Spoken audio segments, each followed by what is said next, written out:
100% కాంగ్రెస్ వస్తుంది. కాంగ్రెస్.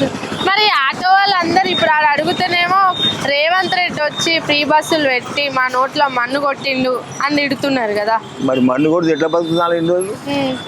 అంటే free bus వల్ల గిరాకీ ఏం తగ్గలేదా? ఫ్రీ బస్ వల్ల ఇంకా గిరాకీ పెరుగుతుంది, జనాలు ఎక్కువ వస్తారు కదా.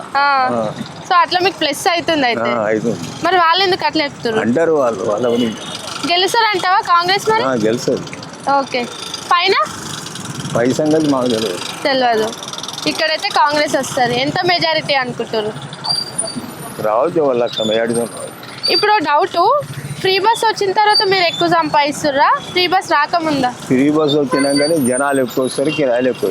ఓకే, ఇక్కడ దిగుతారు, ఆటో తీసుకొని వెళ్తారు. అవును, అది బాగా లాజిక్ ఆలోచిస్తున్నాలే నువ్వు. ఫ్రీ బస్ వచ్చి జనాలు పెరుగుతారు కాదండి. ఇప్పుడు కిరాయిలు అన్నప్పుడు తక్కువ